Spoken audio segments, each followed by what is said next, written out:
Okay, so today we are going to take a look at section 2.1, inductive reasoning and conjecture, starting out chapter 2. So let's start off with a definition of a conjecture. When we make a conjecture, we're basically making an educated guess. And that educated guess is part of our inductive reasoning. So this is reasoning that uses a specific number of examples to arrive at a prediction. Sometimes you'll look for maybe patterns and so on. Okay, example number 1. Eric was driving his friends to school when his car suddenly stopped 2 blocks away from school. Make a list of conjectures that Eric can make as to why his car stopped. So think about it. What could be a conjecture as to why the car suddenly stopped? So think about it. If you want, go ahead and write some answers down. And none of these have to be correct. In other words, you can make whatever conjecture, reasonable conjecture. So I'll list some that I had from a previous year. Maybe the car ran out of gas. Maybe there was a flat tire.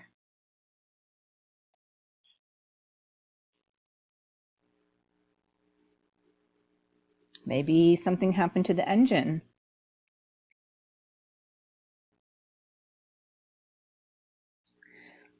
All right. Okay, let's take a look at example 2. The numbers represented below are called triangular numbers.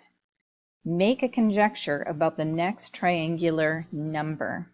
So we're looking here at patterns. So we go from 1 dot to 3 dots in kind of a triangular form, 3 to 6, 6 to 10, 10 to 15. Now I don't actually have to draw it out. I just want to make a conjecture about the actual triangular number.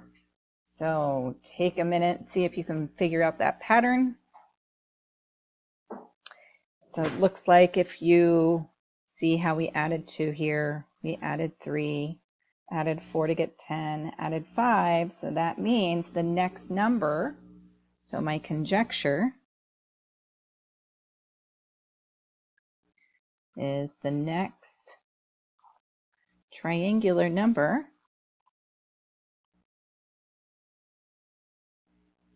is 21. All right, let's take a look at example 3. So we're looking at the set of numbers, and we want to make a conjecture about the next item in the sequence. So we're looking at what is happening here. They're decreasing, and if we notice what's happening, subtracting 4, subtracting 5, subtracting 6, subtracting 7, subtracting 8, therefore, what's the next number? Our conjecture is the next number is negative 19. Okay, then we have 2 goes to 4, and 12, and 48, 240, and then 1,400. So take a minute, see if you can come up with how are we getting each number in that sequence. And this is a multiplication, right? So if I look at, we're going to multiply by 2 to get 4, multiply by 3, multiply by 4, and so on, which means our next number is going to be 10,080.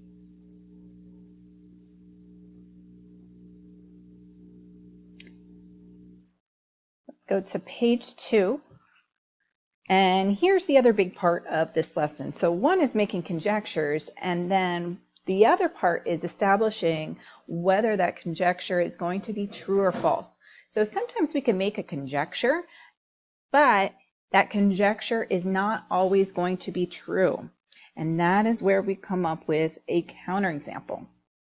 So what I have stated here, conjecture based on several observations may be true, but false in others.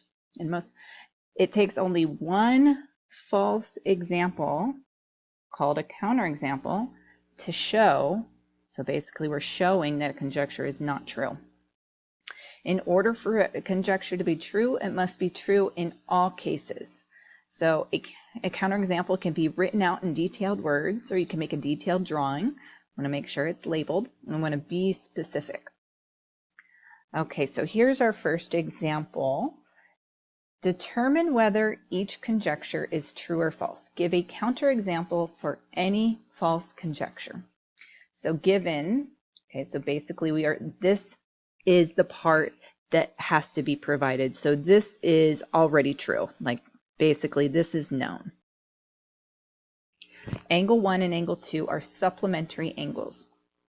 So the conjecture is angle 1 and angle 2 are both right angles. So we're asking ourselves, must this be true? Okay, so if you have two angles that are supplementary, do they have to be both right angles? And hopefully we're thinking, no, that does not have to be true. So now we want to give a counterexample, and we want to be specific. Notice I had names for the angles. I have angle 1 and angle 2. So I want to show supplementary angles. Okay, so I want to make that part true, but I want to draw it so that I don't have right angles. So here's what I'm going to do. I'm going to draw a line. I'm going to make a linear pair, and I'm going to draw a ray. And there's multiple ways to do this. Okay, so there's more than one way to draw a counterexample. So what I can do is I can say here's angle 1 and here's angle 2, and maybe I want to say angle 1 is 120 degrees, angle 2 is 60 degrees. That way I can see, are these supplementary? Is the first part true? Yes. And did I show a picture where the conjecture is false? Yes, I drew them so that they weren't right angles. Now another way I could write this out, remember I said you could do a detailed drawing, which is what we did, or we can actually just write it out in detailed words or symbols. So I could just say measure of angle 1 equals 120, and I could say measure of angle 2 equals 60. So did I state two angles that are supplementary? Yeah, they add up to 180. And can we clearly see that these are not right angles? Sure, they're 90, they're not 90 degrees. So this is an example of a drawing. This is how we would write it out in words / symbols. And both are correct. You don't have to do both things. I'm just telling you that you can write it out either way. Okay, points A, B, and C are collinear. The conjecture is B is between A and C. So let's think about that. So if we have collinear points, all we know is they're collinear, they're on the same line. Must this be true?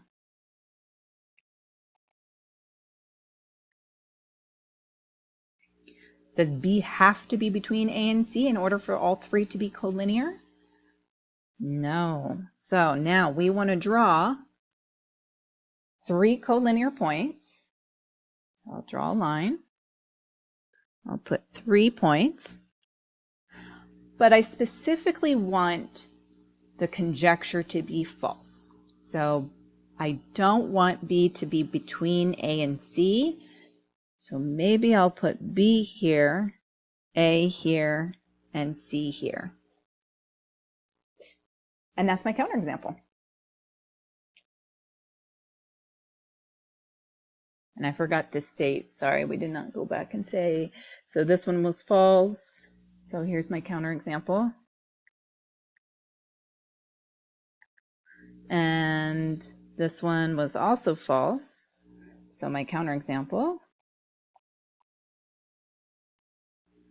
is this drawing. Okay, given. So n is a negative number. N is a negative number. The conjecture is n squared is a non-negative number. So we want to think, is that always true? Could we prove it false? So if n is negative, does n squared must be a non-negative number? Well, hopefully remember, if you square a negative, right, it's going to be positive. So which is non-negative. So actually this one is true. And if it's true, we just leave it that way. You don't need to do a counter.